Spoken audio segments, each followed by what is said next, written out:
the schools themselves, or was it imported from foreign cultures?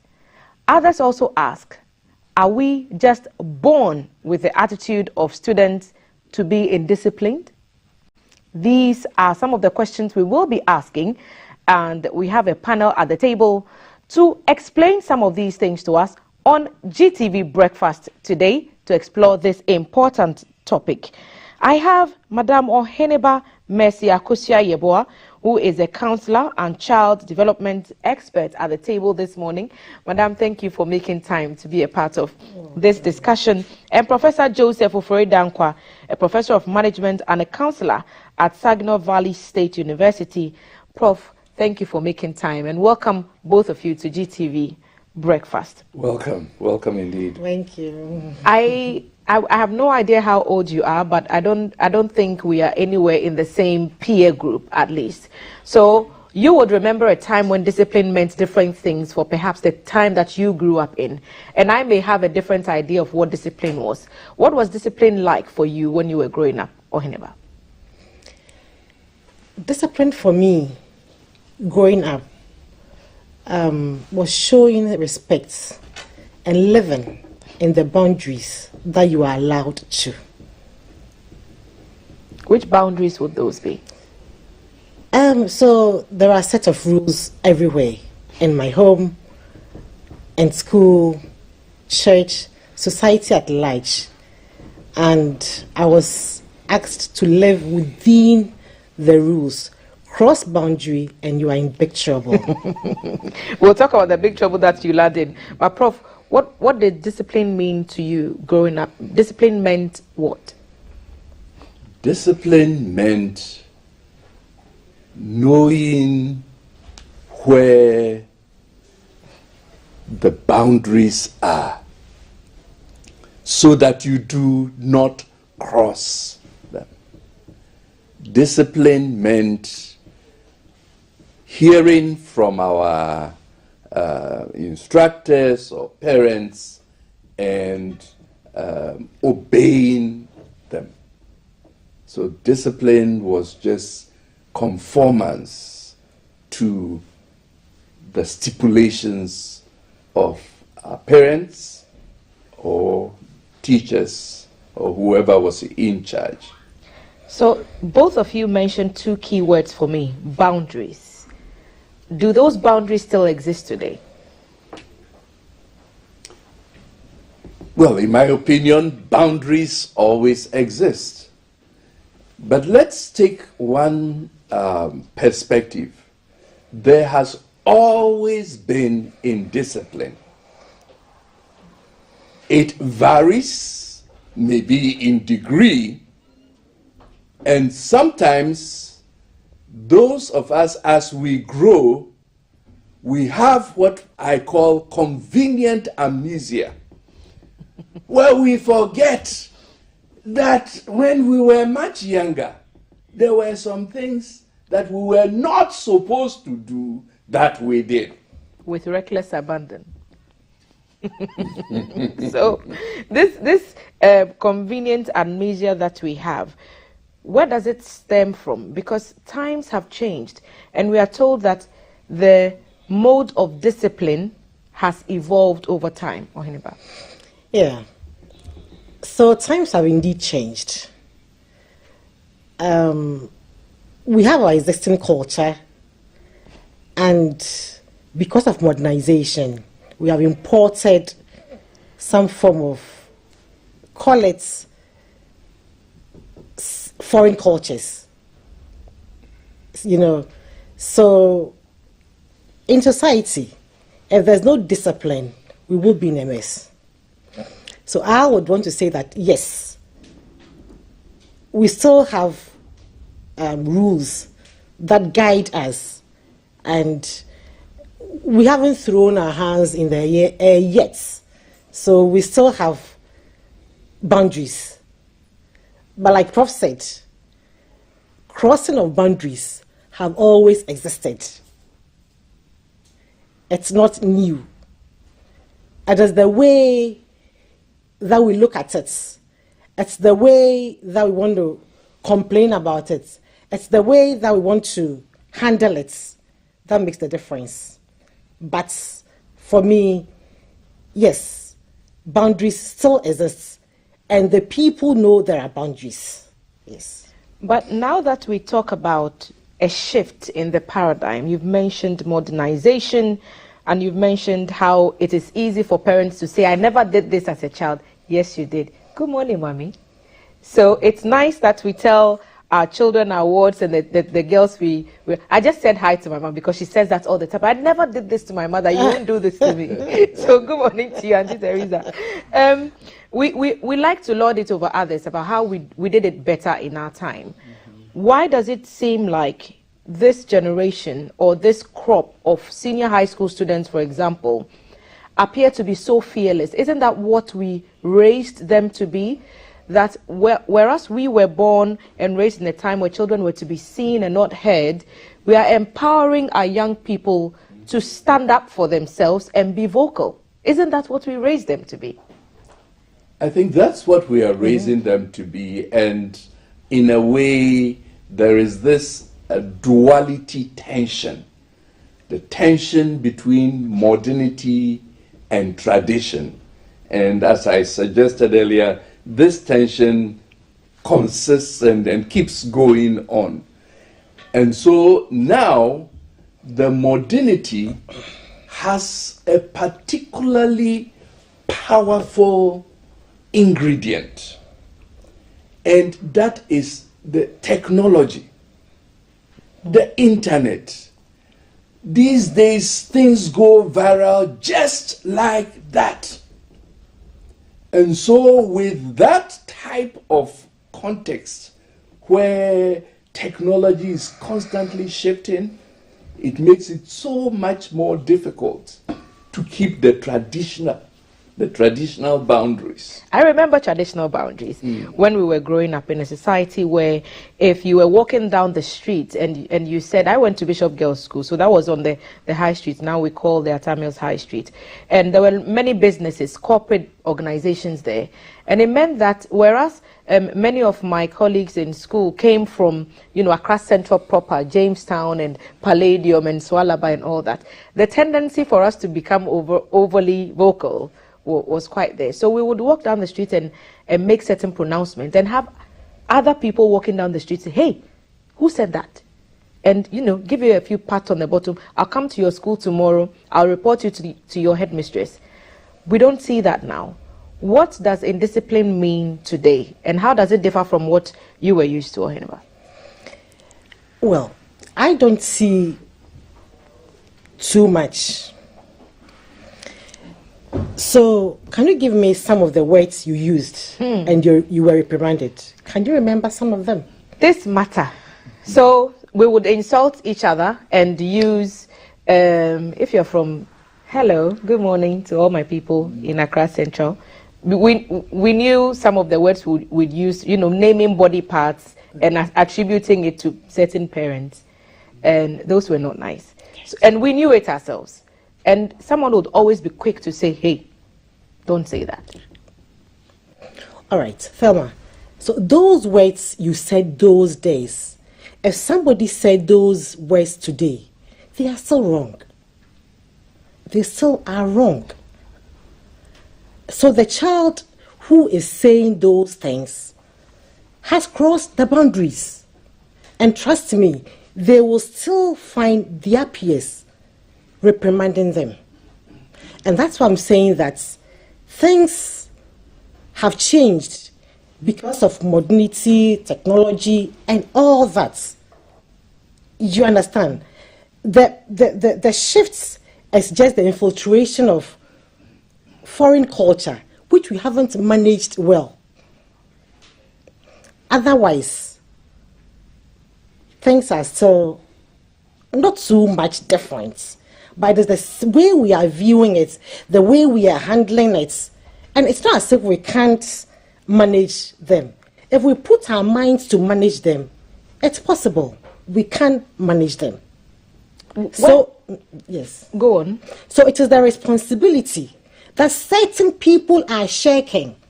That is why we are where we are. We'll talk about the missed opportunities to put those responsibilities where they should be. But I'll ask Prof, modernization, you've mentioned it a few times. In what ways have they harmed us? We've talked about technology. We'll get to social media and viral culture in a bit.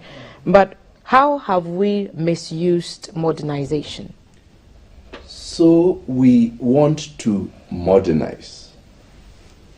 And in the process of modernizing, several of our traditional values have tended to be downplayed and almost dismissed. So, for example, the speaking of our languages, we tend to emphasize English at the expense of our traditional languages. So all of these things that we do as we try to modernize are slowly chipping away from the traditional values that we have. That's interesting. Is it easier to say something in English if it's wrong than it is to say it in the local language? Is that what you're suggesting? What I'm suggesting is that some of our traditional values that ground us are being shifted away by the modernity. And so with language, if we cannot speak our own language, say yentumanka ihanankasa yenkasaya, and when we are able to brothelize and able to all of that, all of these things, I think, chip away from that which makes us Ghanaians or Africans. So brothelization is the in thing now, and I've heard people, I've read articles that said if you judge someone's intelligence on their English proficiency, you might be very mistaken. So you might mistake that person to be intelligent because they are very fluid in English, but they could not be. And they could speak in the local dialect and still be very, very intelligent. When it comes to senior high schools and the adolescent culture, where have we missed it? And why do we see the kind of language that our students are using in school? Yes, we've raised people who are vocal and they can say we do not like the food that is being served us. We want them to be assertive and say that this teacher did not do well and we need toilet facilities and we can demonstrate peacefully. But the language that accompanies these protests, whoa. Brilliant. I like the bit where you're trying to ask Prof, if you speak in English and you spoke in our local dialects, does it make any impacts? Let me give you an example. So I sit on this chair and then somebody wants to probably let me get up, or probably the person wants to shape the chair right. I'm an Ikuapem. So if I came to you, I would say, me pacho, upit me sorry. Na machi kwan kakra. Speaking in somebody's language, they don't really care. They don't, it depends on the person's background. I would expect the person to say, could you please get up? So but then what will come to many of these children's mind is, get up so I position the chair well. Is there a difference between could you please get up, or is there a difference between could you please get up and get up so I position the chair? If you were speaking to me in my Ekuapem language, you just can't come to me and elderly person and say sorry. It speaks of you not being raised up properly. So as for and Ekuapems who always begin with me paucho sorry na minye say. But the ordinary child speaking English would get up and let me do it. And she's communicating with you. They sorry, get up and let me do it. And they find nothing wrong with it. Now back to the question you asked about a protest. Nobody is saying that don't protest. I mean, I would be very sad if I brought up a timid child who wouldn't speak up for himself. So yes, complain, but use the right language. Why would you call an elderly person, excuse my language, this one, why would you call an elderly person a fool or use indecent language on an elderly person? You know, so yes, make your protests, but using polite language. You know, these days, when the children call you, hey, ma'am, what's up? I mean, I'm like, in the beginning, I was like, hey, but steady. But I realized it's their language. And so, before they say, hi, mom, what's up? I'm like, hey, boy, what's up? Because that is what is coming. You know, but I know they wouldn't cross their boundary. So I'm okay with that. Sometimes we need to indulge them. Sometimes we need to accept some of the things they do, so far as they don't cross boundaries. When they are crossing boundaries, let them know they are crossing boundaries. Who taught these children to use these kinds of indecent language on elderly people? So it comes, that's the crust of the issue, isn't it? Where did they learn these things? Our mothers tell us, I mean, my mom constantly finds it necessary to remind me, I never did this as a child, and we were not raised this way. So how are we raised one way, and we raise our children to be these people? Is it the television? Is it the internet? Where did we get it wrong?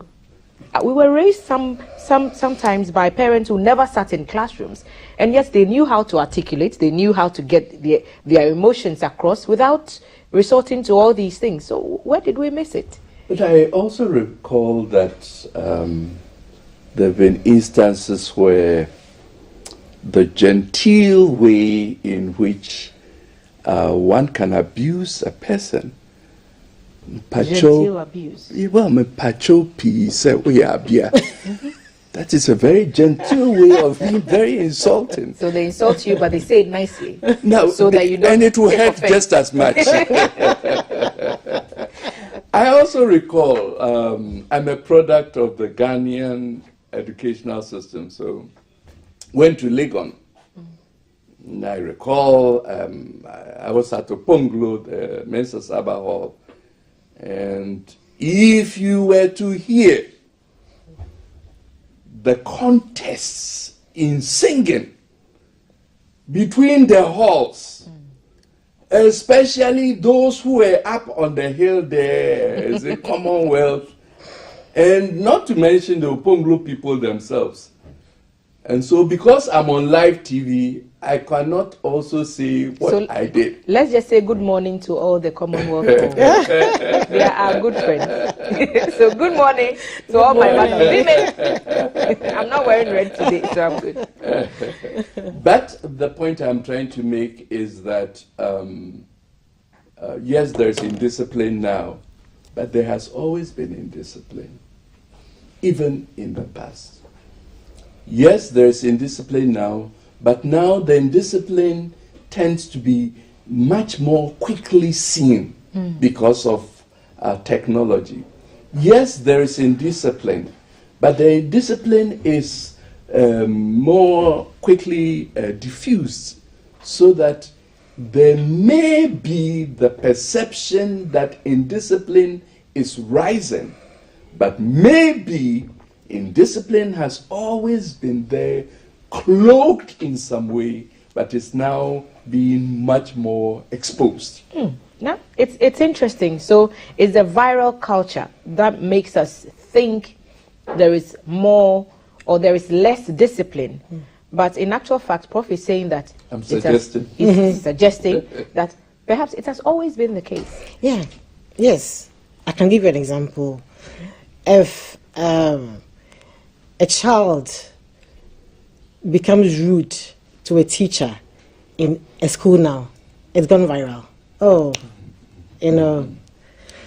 but when I was in Form 4, I went to Girls. I had a cousin in Persec, and there was a teacher who lived with us in that school. So my cousin went to the class with sunglasses. And so when this teacher entered, to the surprise of my cousin, he told him, you either put the sunglasses off or you walk out of my class. I think he was surprised, he was embarrassed, and so he tried to pull up some kind of rudeness. And the teacher says, I wouldn't teach except you do what I say.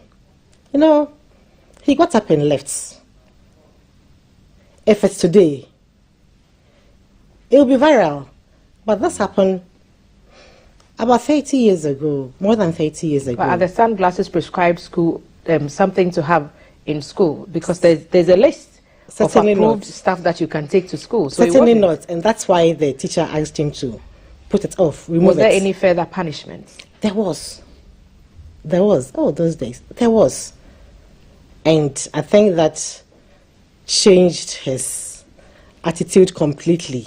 So because based on that, I will ask the question, is it because we've relaxed on the punishments? Because the policies have changed with regards to keeping a child in check in school, especially more recently where there's a perception that you cannot touch these children because GES will come for you. GES itself has a policy, an anti-corporal punishment policy, and we advocated for these things, right? Because we saw how much harm was being done. Children not turning up to school because they were afraid of being beaten and all the, the emotional trauma that they were experiencing. But have all those things come back to haunt us because now we cannot, punish the children? I think we can still punish, but it has to be done differently. So in the past, I think in several instances, the punishment were just way overboard. I mean, you hear of this mental, where the teacher has a cane and they say two times 2, and even before the cane comes down. So that type of punishment was just way overboard. But now we can still punish. We can stop the children from doing things that they would like to do.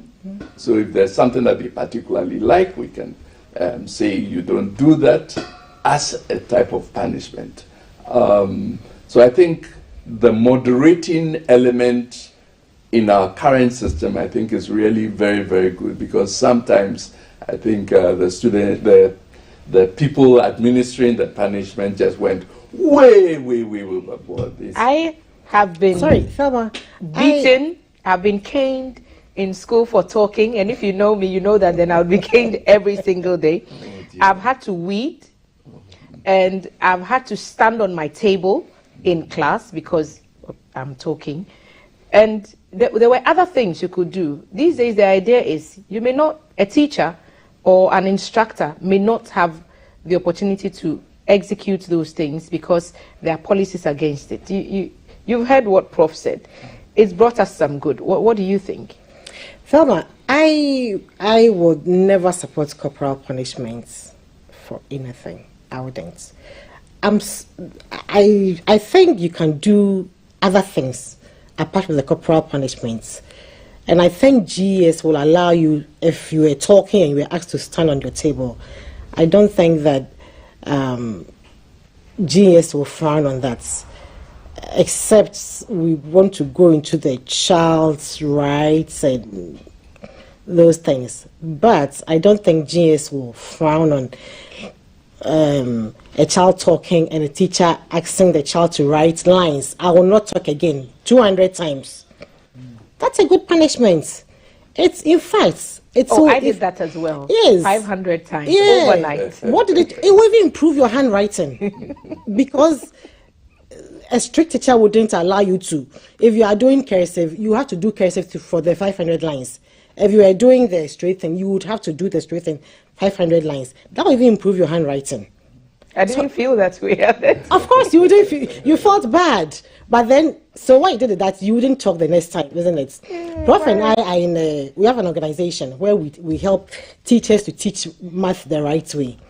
And one of the things we're very happy about the non-use of caning is about this mental thing he spoke about. I mean, you are on me with this cane, 6 times 3, 8 by, I mean, and then the cane is hitting my head. The same brain I'm supposed to use to think and come up with an answer. Exactly. So I think a certain generation of children are owed some compensation for enduring. And it also means that some students develop phobias for certain subjects because, and usually it's the STEM ones, isn't it? It's the ones that you need just a second more to put your thoughts together. So it has led to all those little practicals and let the child understand. Law of flotation, and the teacher is telling you you are timid. You amount to nothing. I mean, these are the things we are frowning upon. And so these things we are asking the children to stand up and speak for themselves. We are talking about indiscipline in senior high schools, and we've largely, been trying to build up to what feeds into that idea and why we're seeing the kind of things we're seeing in secondary schools. What do you think about what we are discussing? 05555610034. Let us know your thoughts on our WhatsApp number. You were going to add something. I was just going to say that I am so glad. We are all so glad that in spite of all the punishments that you did, it has not affected the fluency and your eloquence. Yeah. I think we are grateful. You need a clap for that. Thank you. So when we are talking about secondary school, and bullying is a huge thing. Recently we saw the rather unpleasant video of a student who was bullying another student. And as soon as we wanted to, get down to why we see these things, we are thrown back to the earlier days of secondary school where there is a welcome night for freshers. And the idea is that perhaps it's all the homoing and the homo culture, homoing culture that brought these things on. Do you think we should still allow Hormones Night to be adhered to in schools or to be performed in schools against first years, which some are saying is the reason we see bullying in schools? So I don't want to call it a Hormones Night, but a Freshers Night, first year's nights, newcomers nights. I know a school where the students do it so beautifully. So it's a night for the first years. And they show their talents. They show their skills. They make it fun. So what do? They dress in different costumes to depict different cultures. They sing songs that they are very familiar with, rapping here and there, dancing. Some of them do local cultural dances. Some of them do foreign dances. You didn't put a sponge around someone's neck with a okay, I thought put actually terrible for me. You get it? You know that thing you used to grind pepper, yes. So you don't hang it on someone's neck with a pail and put blue and omo and bleach on. No, that's not what they do. Because that's people's ideas of Hormones Night. That you dress people weirdly, sometimes uncomfortably, for entertainment. Why would you do that? Why would you inflict pain, emotional on somebody, and then derive fun out of it? Why would you want to do that? I'm not, during our time, those things were done. And I hear it's happening these days. Very, very unfortunate.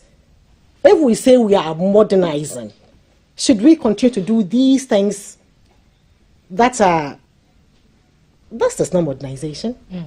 Prof, what do you think? Hormones Night? I think I agree with Auntie Mercy that the Hormones Night should be changed and make it much more friendly. It should be used to set for talent.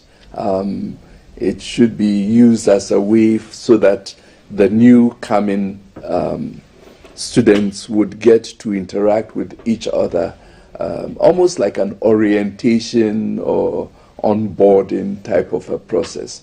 I think that is very, very helpful.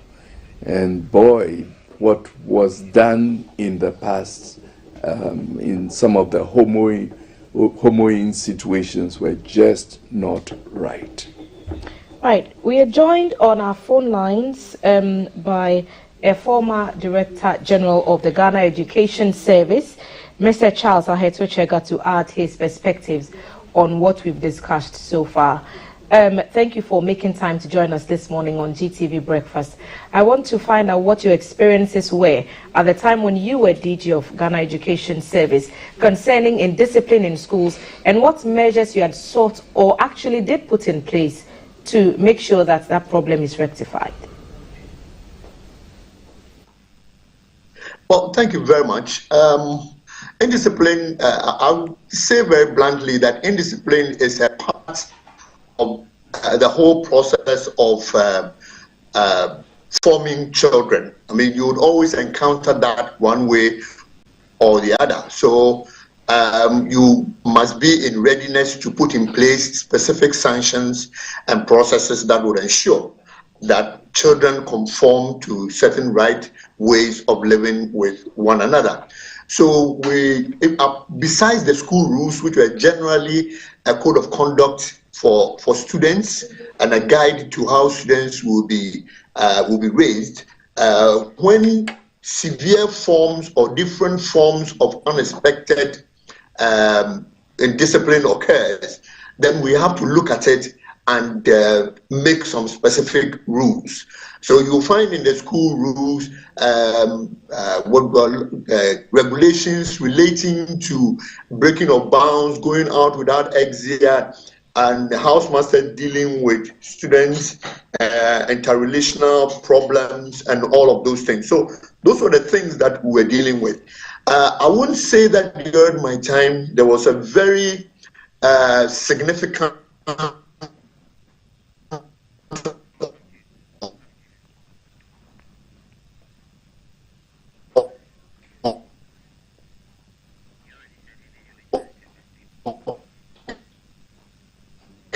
I think we may be having some challenges with the signal there, but we are talking to former Director General of the Ghana Education Service, Charles Aheto-Chega, on his perspectives on indiscipline in senior high schools. Still at the table, Prof and Madam Mercy are still here, and he's a Mr. Chega is talking about regulations already in place to deal with many of these things, but are they working? Is what I would ask. Yes, there are many laws, just like in the outer, wider public.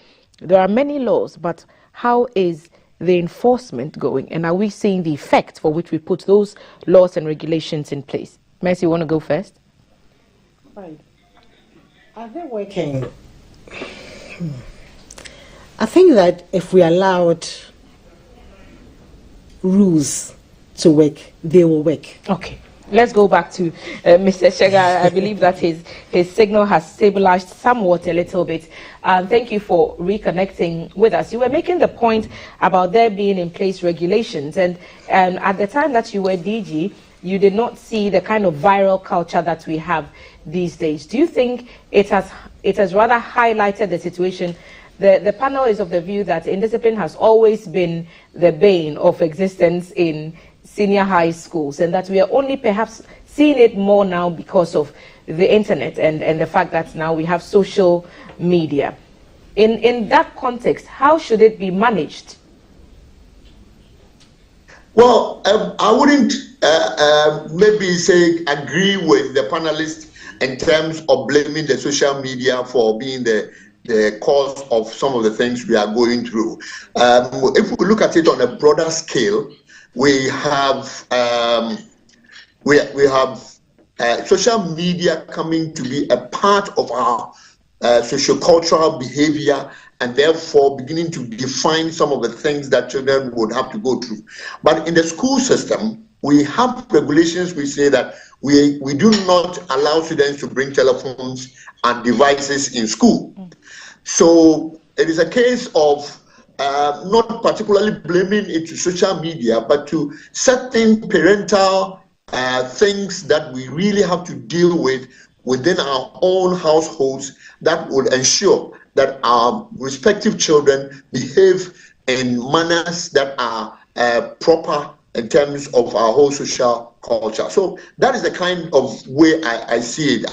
I want to put it at the doorstep of parents in the sense that, look, children are formed right from the beginning from homes, and it is important that parents now begin to come back and take the responsibility in their hands and provide guidance to school management people to do what they have to do to support parents and to support teachers in the raising of children in schools.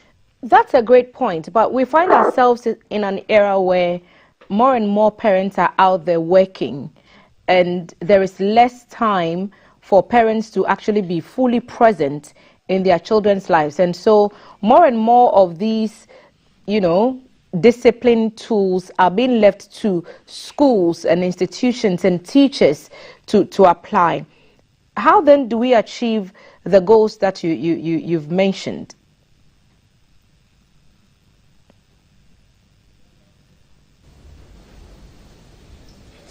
I believe that the signal may still be giving us challenges, but Mr. Shaka, if you can hear us, there's less time for parents to spend with their children. So how then do they discipline them?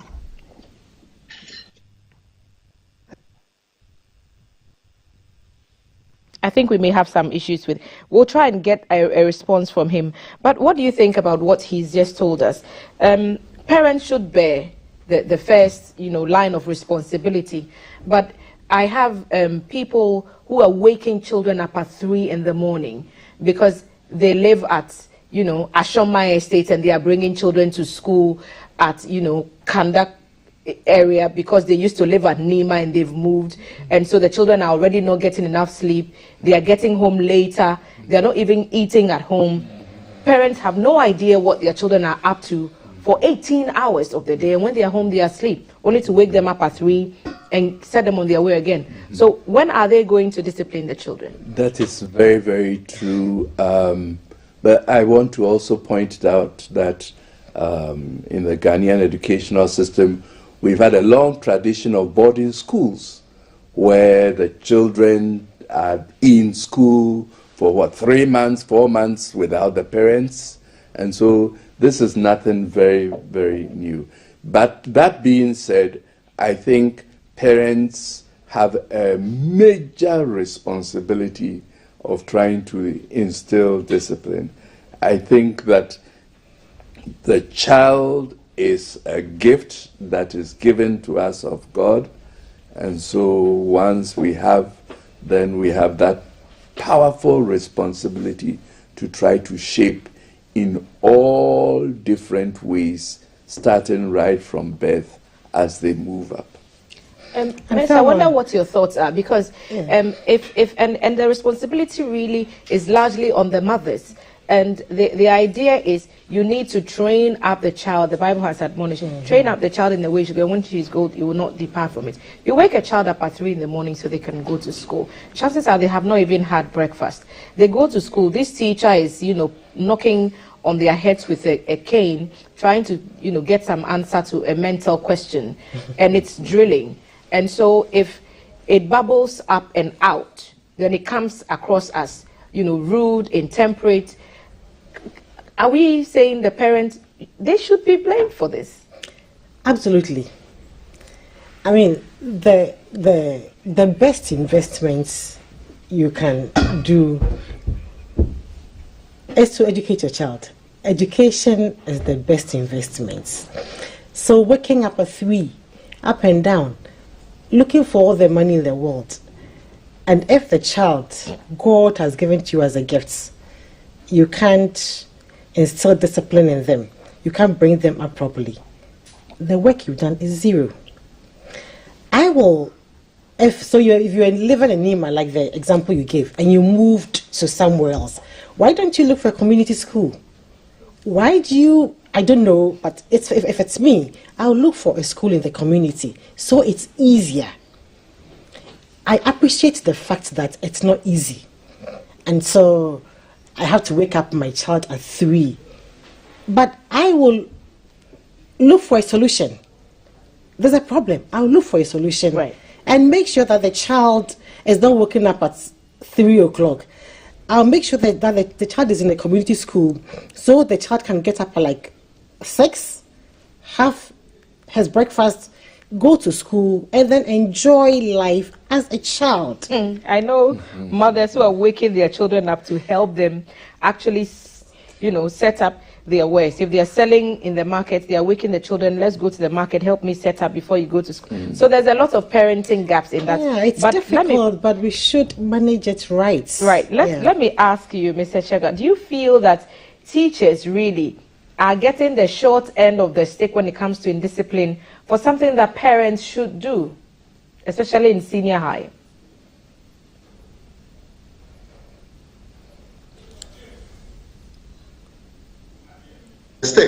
We need to get support from parents, especially when you begin to look at the situation where when teachers take disciplinary measures, parents are the first to come back and lash at teachers and say all kinds of ungodly things to teachers as if we have no basis for doing what we are doing. Then the issue is that you have no basis to bring your child to school. If you think that you can take care of the child, take care of the child at home. But if we do not establish that connectivity between parents and teachers in the raising up of our children, then we have a real big challenge in trying to see how both of us in the school system and then our parents at home can help to raise up some of these children that we have coming up. The reason some parents have had cause to resist is because sometimes the teachers sometimes have overstepped the lines, and where even a cane is used on a child, the way and manner in which it is executed, almost in execution style, has been problematic for parents. So in that context, what do you think teachers can do to stop indiscipline or to help the issue of indiscipline in schools, especially when it comes to senior high, considering that these corporal punishments and other means have been, there's policies regulating these punishment modes?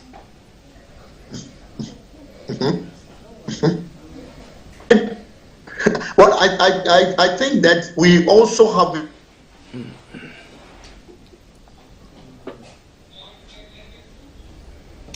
I think we are having another challenge there again. I want to find. We've talked about the school system. Okay, I think we have a certain requires teachers to have terms of how they relate to the children. So I think that it is important for us at every time in the school system to be able to deal with excesses that teachers go through, and we have never shied away from dealing with that. Where we realize that a teacher has overstepped the bound, we do everything to make sure that we bring the teacher to book. And so that should not be, teachers are also human beings. They can get angry, they can be shocked by certain weird behaviors of children and all of that. But again, it doesn't mean that they have the right to go to overstep their bounds. So we try and manage those ones too. But it is always very good at every point, parents come in to have a very sane discussions with teachers and ensure that children are helped to see, not like having parents come in as if they are the ones, their children have never done wrong, they are saints, and a whole lot of things that happen within the system. And that breaks down the discipline in the schools as we see it. You were once a former DG, you were once a Director General of the Ghana Education Service. What do you think we should do to stop indiscipline in school?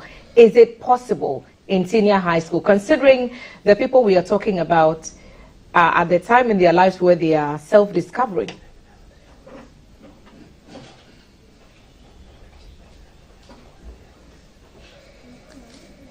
Well, I think that indiscipline will never go out of the school system, and every parent knows. These are children from different backgrounds, and they behave differently, and they will be clashing. In fact, one underlining thing that I always say is that these are all children, and children have different ways of behaving. So we as local parental situation help children to be able to behave properly. So we might not be able to literally try to stem up indiscipline, because indiscipline in my case is defined differently in a lot of different circumstances. So we have broad instructions that the children ought to obey, and we see to it that the children obey those rules and ensure that they are able to live in a very amicable situation with their colleagues, so that there will be no excessive behaviors and things. But then where we have challenges, we always want to make sure that we bring parents in to tell them exactly what their children are doing in school, for them to see how they can support us in helping the children to conform to proper communal behavior in schools. And I think that that is the way we should do. Every time we have indiscipline in schools, parents should be in the center of the discussion that is being arranged to ensure that order prevails. Thank you for making time to share your thoughts with us this morning. Mr. Charles Aheto-Chega is a former Director General of the Ghana Education Service, sharing his perspectives on indiscipline in senior high schools. At the table, Prof. and Mercy are still here, and I'd like to pick your thoughts on what roles the larger society can play in helping curb indiscipline in schools. When we talk about the parents' aspect, we know the challenges there, but it takes a village. So who are these other people who must contribute, and what should they do? I'll start with you, Prof. I think I very much agree that the wider society should have a bearing on this issue of discipline. So perhaps creating a social forum where these debates would come on would be good. The churches can play a very powerful role in helping to instill discipline. I think that using the PTAs, the parent-teacher associations, would also be another avenue. So I would suggest that maybe a comprehensive approach to this issue of discipline, where we begin to actually gather some data as to whether discipline is going up or down. Define it. So see it almost like a social issue that we are researching. That may also be of some utility. The young people like modernity, they like today. They like, even for conversations around culture and traditional values, to be presented to them in a new way that they can identify with and they can appreciate. How do we treat our Ghanaian cultural values, traditions, norms, customs, behaviors in a way that it will appeal to a younger generation, so that they feel that it's a part of their culture as well, and not, something from the very, very early days? Okay, so I will advocate for creation of Deborah, where we present our culture in this very beautiful way, attractive way. And then because trust me, when you were young, if your mother asked you to accompany her to Ojura Festival, you wouldn't want to.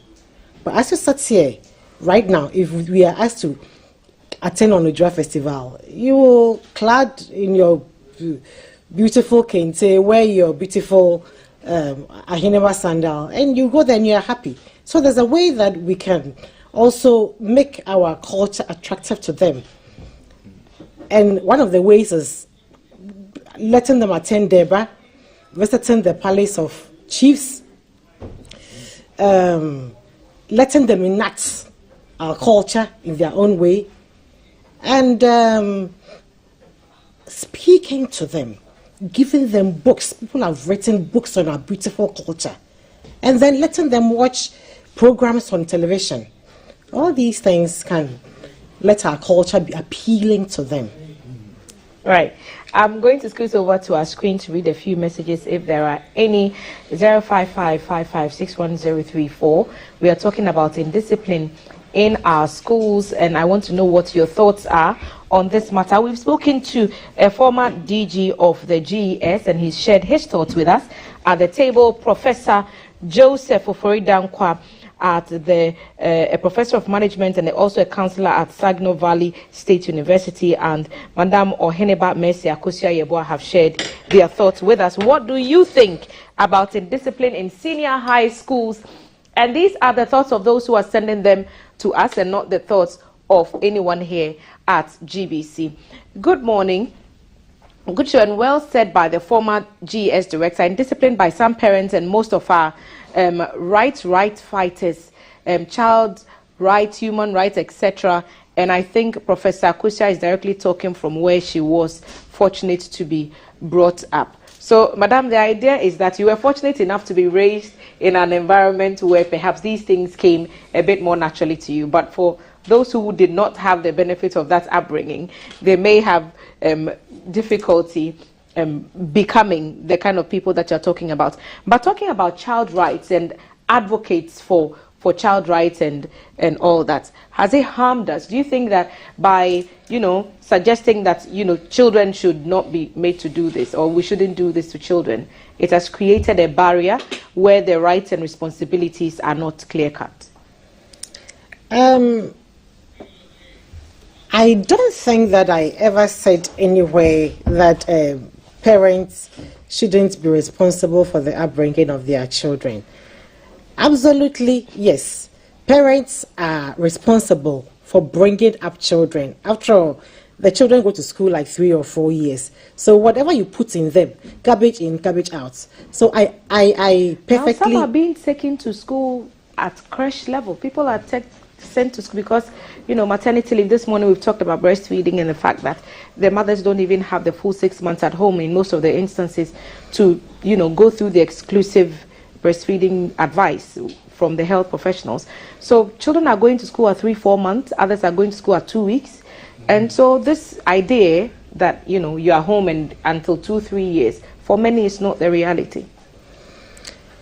Well, like I said, we don't have a perfect world, so you'd have to manage. Right. More messages on our screen. In as much as corporal punishment is bad, we should also be aware that our system is so relaxed nowadays that teachers are suffering because their hands are tied. Please let's re-empower teachers to punish students to bring sanity into society. Vivian is saying that. Do you find that teachers have their hands tied behind their backs, Prof?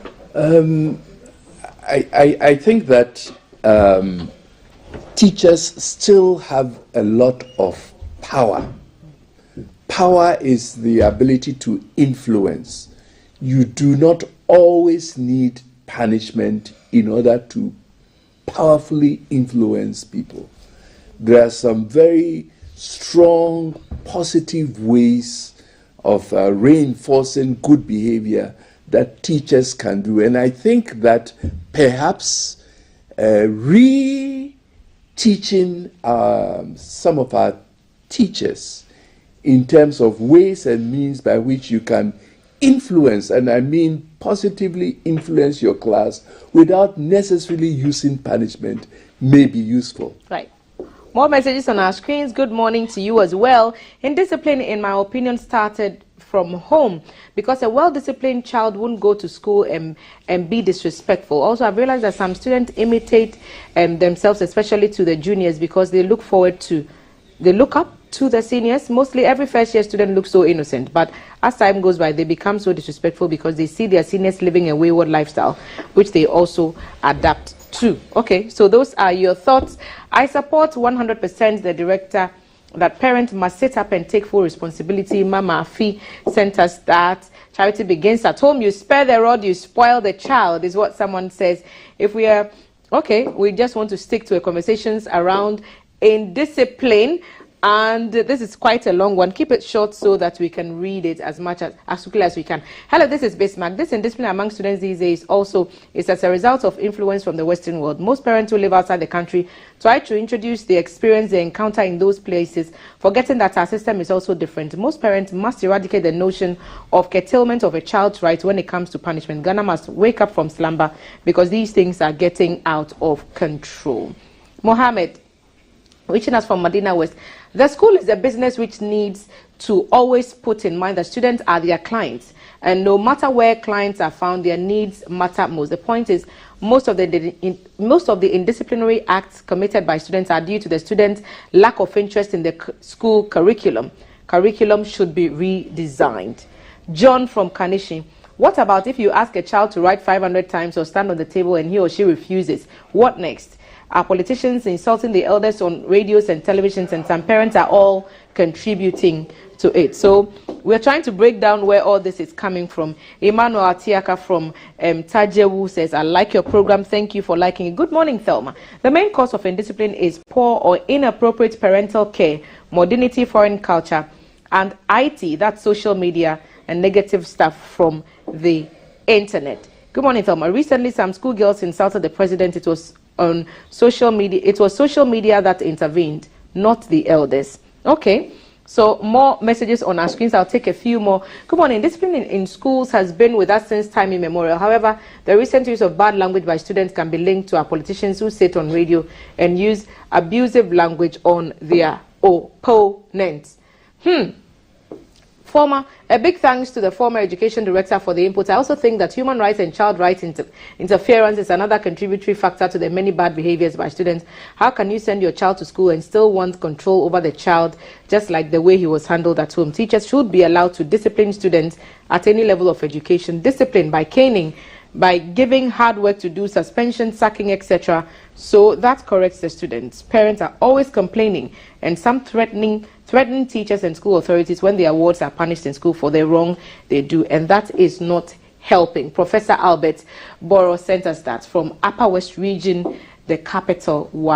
We are not Western indigents. Let us discipline the African way. Kojo from the training school using the hashtag that we love GTV breakfast. But here, sharing the experiences as a teacher, I used to say I'm a parent to the student when they are at school. Now, not anymore. The school is my workplace. I go, I work, I come home. Every parent should discipline his child. I think it's a good place to pause on the messages and come back to pick your final thoughts on this. So there's a lot of fingers being pointed in many directions from the children themselves. Someone made the point about if you raised your child well, they will not go anywhere and be disrespectful. That's the ideal concept, isn't it? But some parents have found to their shock that the Thelmas they knew at home and the Thelmas who are out on these streets are two completely different Thelmas. And so it's not always exclusive. And that's why everywhere a child goes, there has to be a responsibility on where the child is to make sure that these boundaries that we talked about at the beginning, that we all learn to, color within the lines. What's the way forward? I'll pick thoughts from both of you and then we wrap up. I think way forward, we recognize we have a problem. We should, as a society, begin to come together and lay out some very specific things that we can do. It'll be good to see it almost like a research issue, the nature of the indiscipline, whether it's rising or falling, and then pull everybody together to come up with solutions to this problem. Right. Yes, rightly so. So there is a problem. This is not the time to do blame games. I understand and I very much appreciate that it's the work of the parents. After all, I am a Christian, and the Bible tells me that train a child the way he should go. When he goes, he'll not depart from it. So parents, we have a very big responsibility. The children are ours. The child is not for the teacher at Morning Star School or Obojo Primary School. The child is yours. So put in every effort and pray. And then the school, the church, the school, we are the agents of transformation. We must all come together and see how best we can curb the indiscipline that is so much giving us a headache. And by the grace of God, you bring out children. When they bring God in the matter, you know that his intervention is very much needed. But thank you, ladies and gentlemen. Oheneba Mercy Akosia Yeboah is a counselor and child development expert, and Professor Joseph Ofori-Danko is a professor of management and also a counselor at Saginaw Valley State University, helping us understand why there is indiscipline in secondary schools, where it started, and what we can do about it. The general consensus is that we all have a role to play in ensuring that we handle things better, whether you are the student, whether you are the parent, whether you are the teacher, whether you are in the larger society. Many thanks also to Mr. Charles Aheto-Chega, former Director General of the Ghana Education Service, for adding his voice to this conversation. Breakfast on GTV will be back after the break.